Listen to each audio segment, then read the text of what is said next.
I want to focus on food processing plants and meat factories because I think it's fair to say, unless our guests want to contradict me, that outside of healthcare or residential settings, that food processing plants are by far the most likely workplace for COVID clusters to emerge.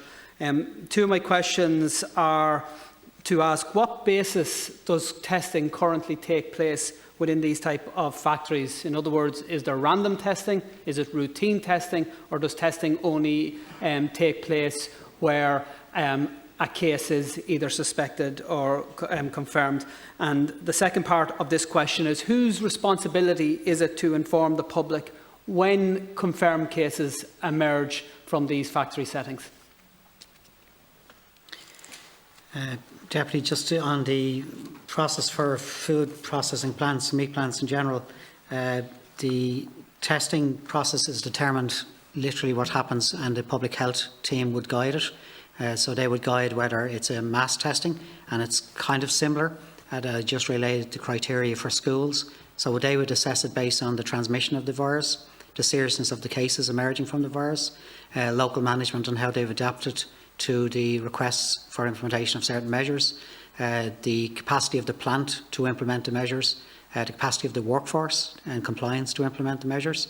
Our public health teams would then assess all of that, and also the nature of the transmission from the community and into the community.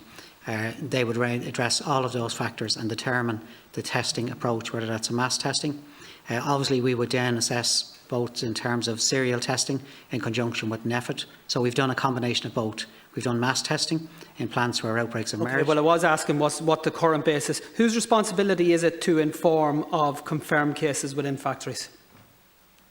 I just asked Ms Niamh O'Byrne to. So at the moment we're doing what we're calling serial testing. It started last Friday, and we're covering all the primary meat processing factories in 3 counties and some food processing companies also. That's taking place this week. The results go back to the individual in all circumstances. But whose responsibility is it to inform the public when a positive case emerges in a factory setting?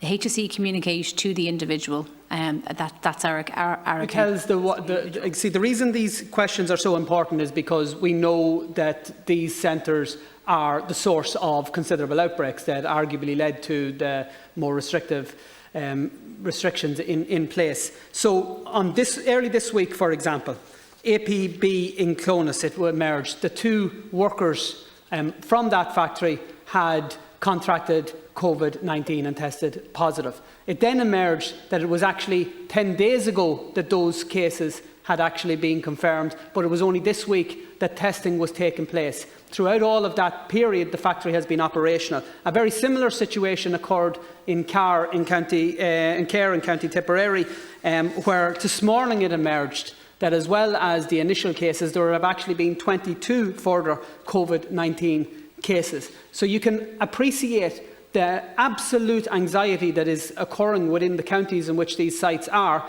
because of the experience of Kildare and other counties. So my question is, when it emerges that a positive case has been detected in a meat factory, do the HSE consider themselves under any obligation to inform the public of that? Just make a couple quick comments just in terms of that. On a daily basis. I don't want quick comments. I just want a yes or a no, please, CEO.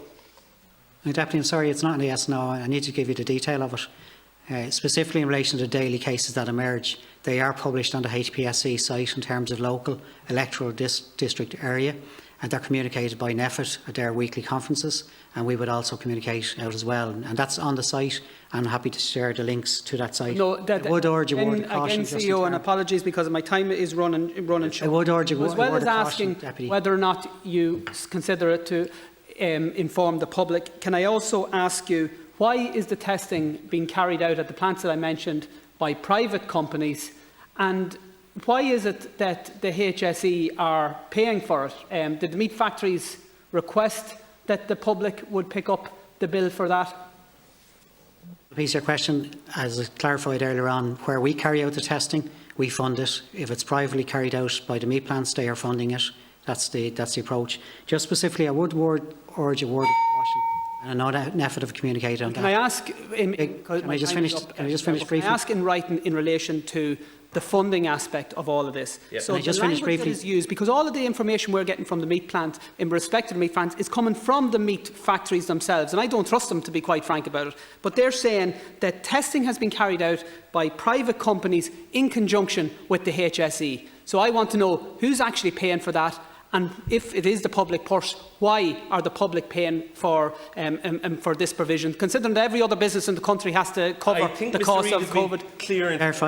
I'll ask him to confirm. Chair, if I can, one last time confirm. For the testing they carry out on private companies, you can see where the language is saying. I'll allow him to answer, but very briefly. Can I confirm, Chair, where it's carried out by a private organisation, a meat plant carried them out privately, they pay for those. Where it's mass testing carried out by a HSE, we fund it. And I just make one very brief point, Chair, just to urge from a public's perspective.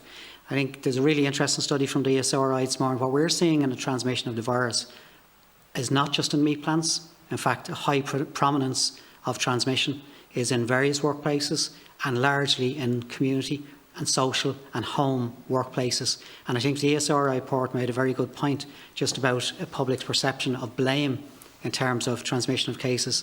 And I just would put it in the round. The transmission that we're seeing, and I know NEFIT and Professor Philip Nolan will talk to you later, is quite wide-ranging, and the transmission of it. I don't wish to whole range but I do have sectors to get in some other and settings. And we're under pressure with time. Thanks.